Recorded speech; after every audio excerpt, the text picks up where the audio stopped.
Hello everyone, this is the final of a three-part lesson that covers all you need to know to solve vector problems at the CXC CSEC level. It is highly recommended that you review lessons 1 and 2 before doing lesson number 3. So let us get started with lesson number 3. So guys, in this example, we're given three vectors, OA, OB, and OC. And you should immediately recognize that these are position vectors because they all start with an O, which means they start at the origin. Next, you're asked to find AB and BC.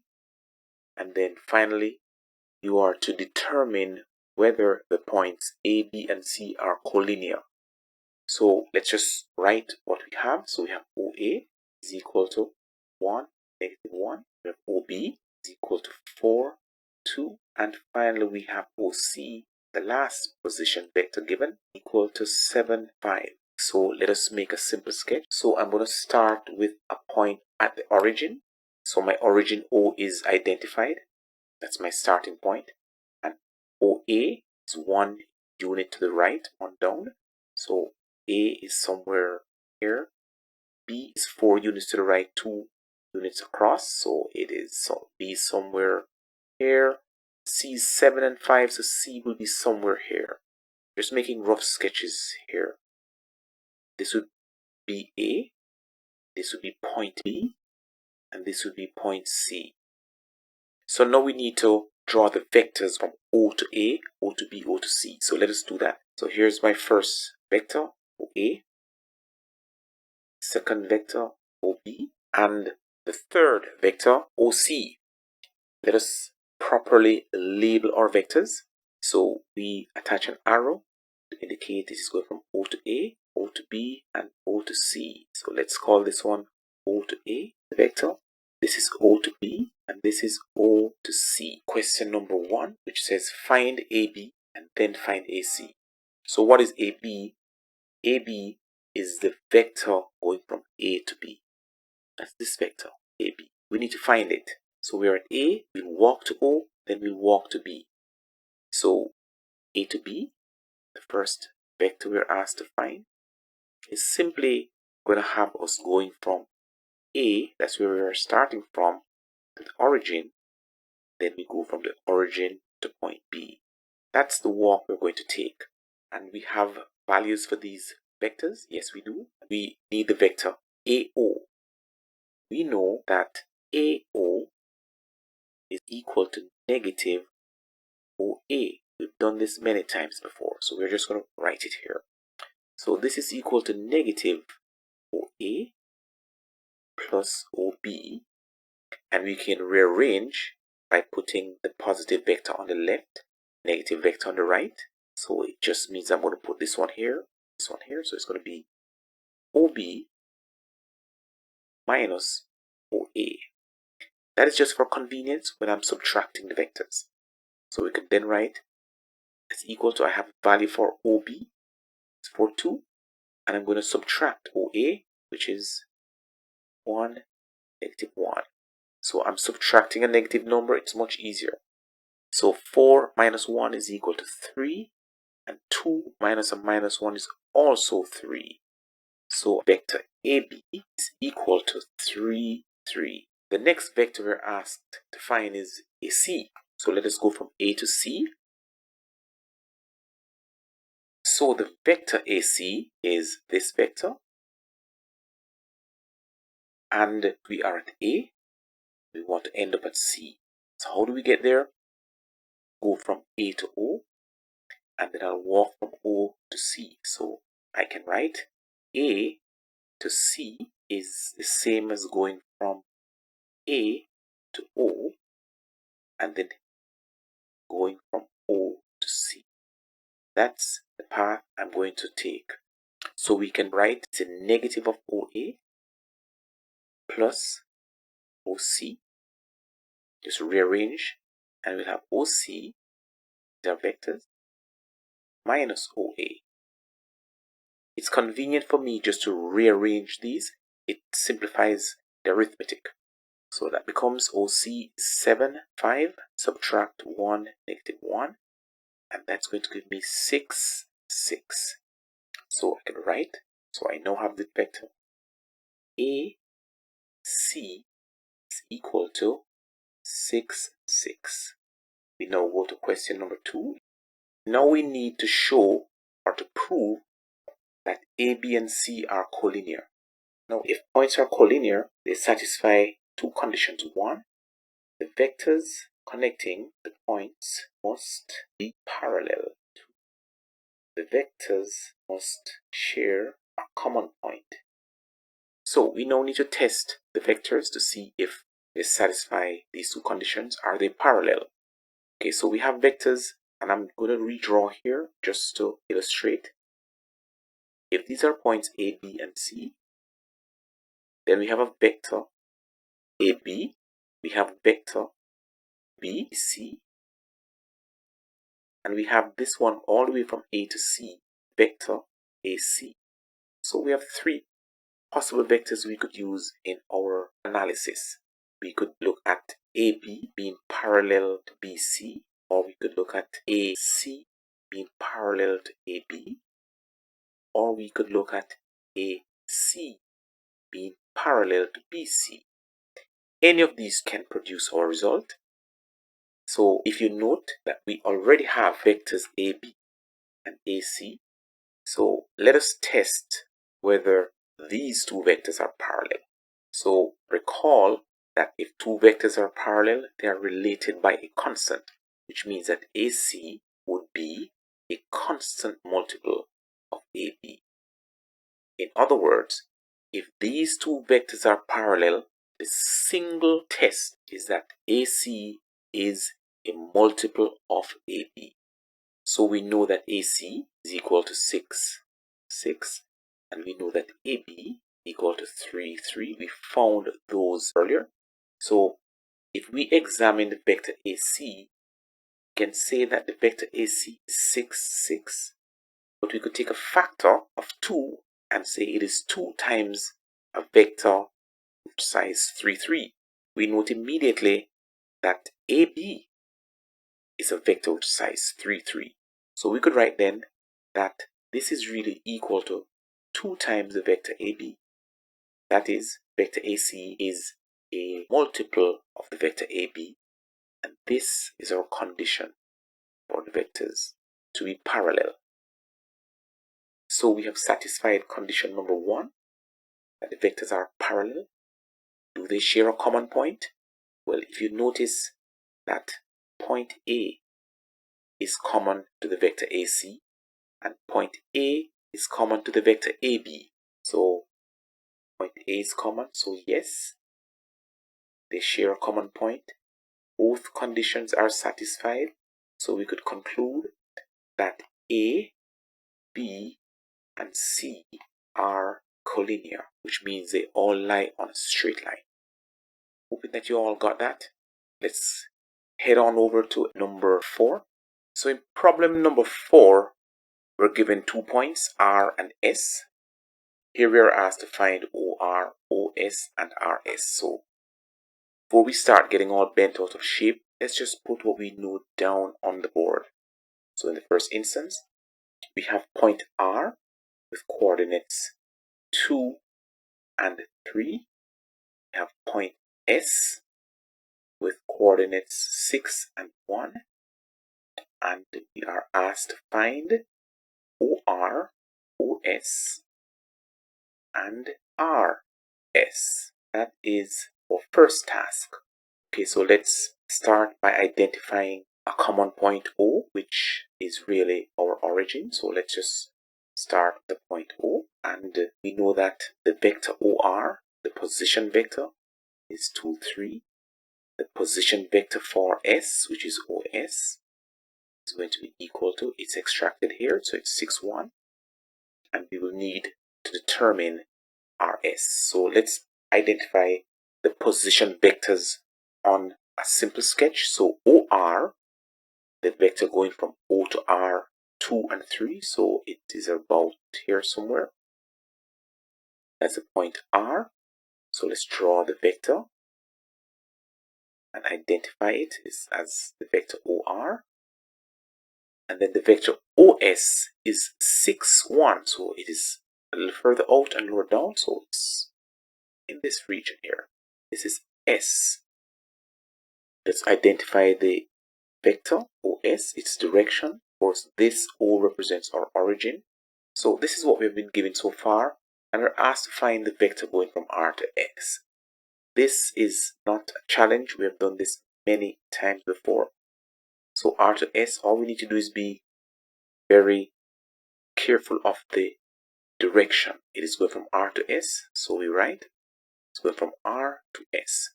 If I am at R and I want to get to S, I'm going to go along R to O. That means I'm going to be walking down this road. Then I'm going to go across from O to S. So I could write vectorially that if I'm at R and I want to get to S, then I start at R and I walk towards O, which is R to O. And then I go from O to S. Do I have values for these vectors?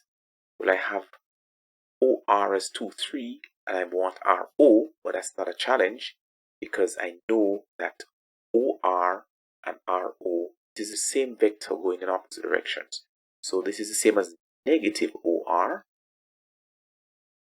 plus OS, and I rearrange these vectors only for convenience. I put OS first, so I say OS minus OR, and that becomes 6, 1 minus 2, 3, and that is equal to 6 minus 2 is 4, 1 minus 3 is minus 2.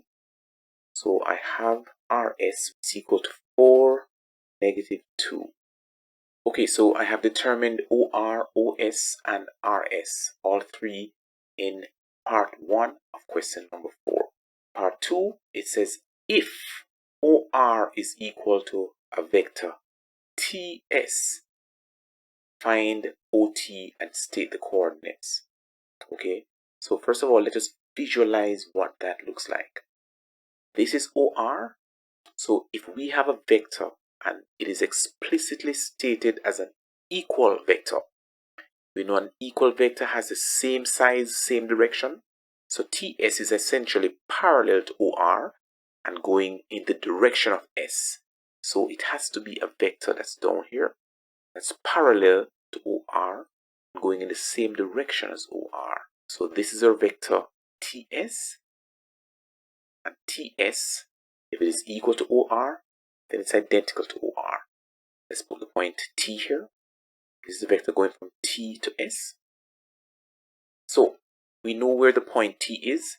We are now asked to find the position vector OT, which is just simply the vector going from O to T. So as usual, if we are at one point and we're trying to get to another, let's find a path to get to that destination. So we go from O to S and then S to T. So we could write vectorially to go from O to T. You simply need to go from O to S and then from S down to T. That should not be a problem because we have the vector OS. Here it is as 6, 1, and the vector ST. Well, we have the vector TS. But if we have the vector TS, we automatically know what ST is, because ST we know to be simply negative TS. They are going in opposite directions. And you can see this here by the arrows. One arrow is going in this direction, the other arrow is going in the opposite direction. So we know these are negative vectors. So we could write as negative TS, which is equal to 6, 1, minus TS is 2, 3. And that is equal to 6 minus 2 is 4. 1 minus 3 is minus 2. Now, in part 3 of the question, to name the polygon ORST, we have determined that RS is equal to OT. We just discovered that OT is 4, negative 2, and RS is 4, negative 2. And we have also been given that vector OR is given as being equal to the vector TS. So this line is parallel to this line and equal. This line is equal to that line. So this describes a parallelogram. Let's head on over to number 5. So in our last two questions, which are questions numbers 5 and 6, we will be applying vector techniques to geometrical objects. Why can we do this? Well, a lot of geometrical objects are made up of shapes involving straight lines between 2 points. Vectors are also straight lines between points, and therefore we can apply vector techniques to geometrical objects as we will be demonstrating now. So in question number 5, we are given a triangle ABC where the vector AB is equal to U and BC is equal to V. Now what does that mean? It means that we are going to treat the line between A and B as a vector. So we can label as AB and we can call that vector U. And this vector BC, we will call that vector V.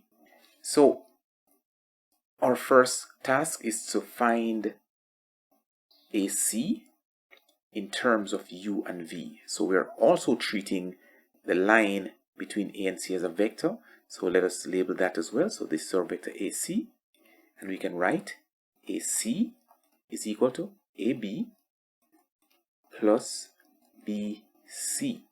And since we know that AB is equal to U and AC is equal to V, we can replace as U plus V. So we now have a value for the vector AC. So let's write it here because we will need it later. AC is equal to U plus V. Now part 2 of the question is asking us to determine the vector BM, given that M is the midpoint of the vector AC. So let us identify this point as M. So the question is asking us to find BM. So let us identify this here as well. So our vector BM would be this vector going from B to M. So we indicate with a direction and we label. So let's call this vector BM. Now the equivalent vector is to go from B to A or A to M. So let's write B to M, the vector, is equal to BA, that's the path I'm taking, plus AM. Now, do I have the vector BA? We have the vector AB, that's equal to U, and therefore BA is the reverse of that, or negative U. It's just the same vector going in the opposite direction. So we have BA as negative U. And now do we have AM? Well, AM, which is a vector from A to M, this section here, going in this direction, is equal to 1/2 of the vector AC. And that should be intuitive enough. So we could write 1/2 of AC, where AC is equal to U plus V. So we could complete our vector equation by replacing AM with 1/2 U plus V. So we can now simplify. So we have negative U plus 1/2 U plus 1/2 V. So we're expanding this bracket. And then we are going to collect terms because we have U in this term and U in this term. So we can write, so negative U plus 1/2 of U, we will have negative 1/2 of U remaining, plus 1/2 of V. We have half in both cases, so we could take half as a factor, and we'll have negative U plus V. We could rearrange by writing that that is equal to 1/2 V minus U, which is the result we are trying to show. Okay, so that's a simple one just to get us started. Now let's have a look at the final question. A little bit longer, but we are going to apply the same techniques that we've been using all day to solve these vector problems. We want to get from A to B, we walk from A to B. Find a path from A to B and we should get there. Okay, so in this case we have a geometrical shape in the form of a parallelogram. It is given as a parallelogram where O from O to P is given as the vector A, P to M is given as a vector B, and what you should realize immediately is that since this is a parallelogram, then O to P will be the same size and direction as N to M. So let's write N to M as the vector A, which is the same size as OP. Similarly, O to N is the same as the vector P to M. So let's write this vector and its size is equal to B and going in the same direction. Once you have that, we are ready to proceed. So first part of the question, number 1, is asking us to find the vector P N. That's a vector going from P to N. So we note that we could go from P to O in this direction, and then from O to N in this direction. So we can write Pn is the vector equivalent of going from P to O plus O to N. Do we have values for P to O? Well, indirectly we do, because we have the vector O to P as being equal to A, and therefore P to O is negative A. It is simply the vector going in the opposite direction. So do we have the vector ON? Yes, we do, because we're given that O to N, the vector, is equal to B. So P to O is equal to negative A plus O to N is B. So we could write P to N is actually equal to B minus A. So let's put that result here. We will need to use it a little later. P to N is equal to B minus A. So now we're asked to find the vector S to N, which is this vector here between the points S and N. Now we're given information that indicates where point S is located on the vector P to N, or on the line P to N. Here it says here that S, the point S, is such that PS to SN is in the ratio of 2 to 1. So what are they saying? The distance P to S is twice the distance S to N. That is all that this is saying. This distance PS is 2 times the distance S to N, which means it is 2/3 of the total distance from P to N. And if that is the case, then S to N is 1/3 of the distance from P to N. So let's write S to N is therefore 1/3 of the total distance P to N. I hope that is clear and intuitive.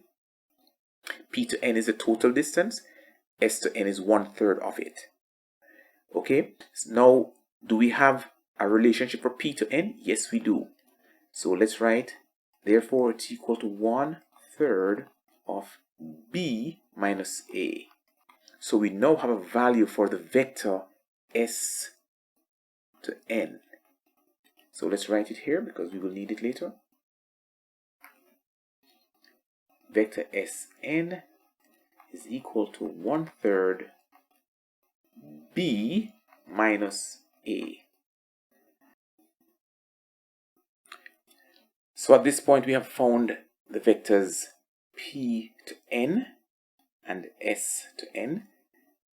Part 2 is asking us to show that the vector SM is equal to 1/3 of b plus 2a. So we can write vectorially that if I am at S and I want to get to M, let's apply a familiar technique. We go from S to N and then from N to M. So let's write vectorially the vector S to M, which is what we were asked to find, is equal to the vector going from S to N plus the vector going from N to M. S to N we found earlier, here it is, as being equal to 1/3 b minus a, and we're going to add the vector N to M. We have that here as vector a, so we could just write that's simply equal to a, and then we can simplify.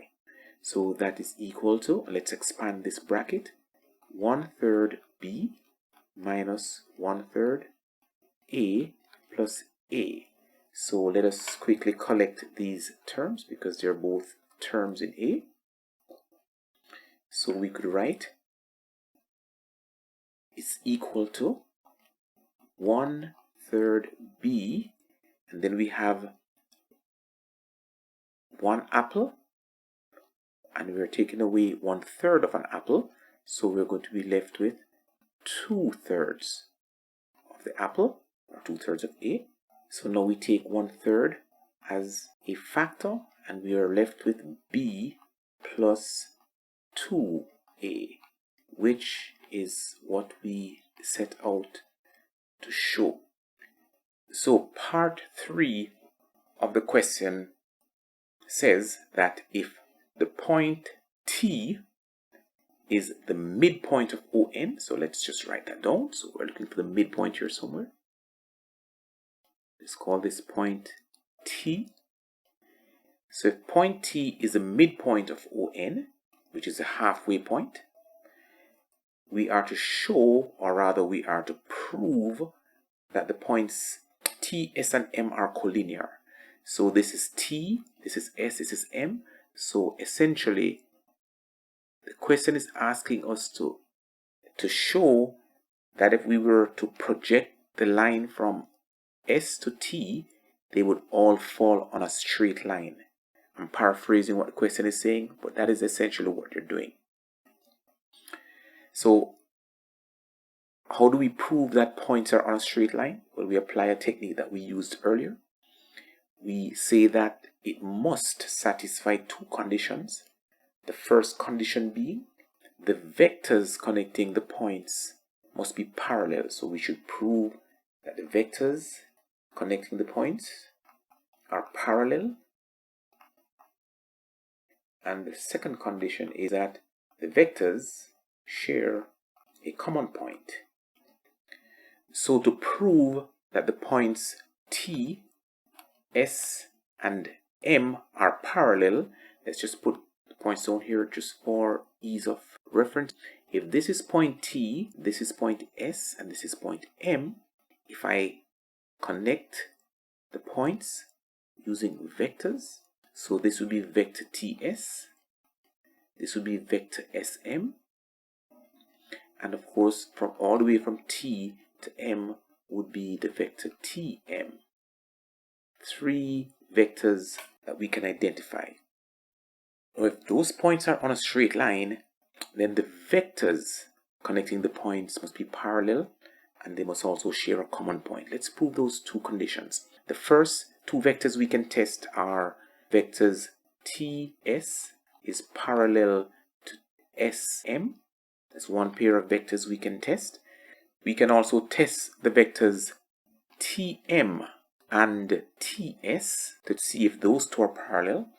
And we test the vectors TM and SM to see if those two are parallel. Any pair of vectors will be sufficient to prove that the vectors are parallel.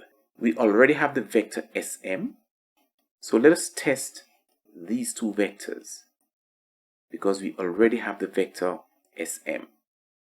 So to find the vector TM, remember we're finding the vector TM because we're going to compare that vector with SM to see if they are parallel. So Tm is equivalent of the vector going from T to N plus the vector going from N to M. So we need the vector Tn. So let's just put a sidebar and find here. We know that Tn vector is equal to a half of the vector On. Tn is a half of On because T is at the midpoint. Therefore, that is equal to a half of On, where On is equal to the vector B. So we could write T to N is equal to a half of B plus N to M, which we know to be A. So we could simplify as a half of B plus 2A over 2. And I'm doing this to make the denominators the same.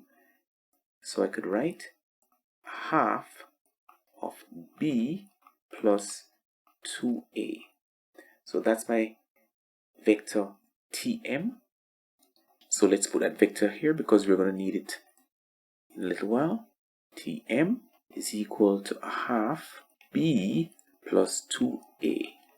So we now have the two vectors that we want to compare, which is Tm, is this vector here, and Sm. Now we recall that if two vectors are parallel, in this case Tm and Sm, then the vector Tm must be equal to a scalar multiple of the vector Sm. And recall that a scalar multiple is simply a real constant. We can write that Tm is equal to a half B plus 2A and Sm is equal to 1/3 B plus 2A. Now note that in both cases we have B plus 2A. So if we examine the vector Tm and we note that a half is the same as 1.5 times a third, then we could replace this a half with these two factors and rewrite Tm as Tm is equal to 1.5 times 1/3, because that is equal to half, we just showed it here, times the vector B plus 2A. Now note carefully that this part of the expression is equal to the vector Sm, and therefore we can write that Tm, the vector, is actually equal to 1.5 times the vector Sm. This constant 1.5 links the vectors Tm and Sm and is a proof that the vectors are parallel. So this is our first condition. For condition number 2, we need to show that the two vectors Tm and Sm share a common point. So let us look to see if we find a common point. So Tm and Sm, in both cases, M is being shared by the vectors. Here we have it, T to M and S to M. So both vectors that we're comparing share a common point, and therefore this condition is also satisfied, and we have completed the proof that points T, S, and M are collinear. Okay, I'm hoping this was not too much of a mouthful. It may have been a little lengthier than the other problems, but we applied straightforward techniques that we used many times in the previous examples. Hopefully this will get you started, and the problems do not get any more difficult than this. So with this as a background, I'm expecting that if you were able to follow both lessons 1 and 2, you should be able to solve any problem that you encounter at the CSEC level. You may also want to check out other math videos for CSEC students, so see you next time.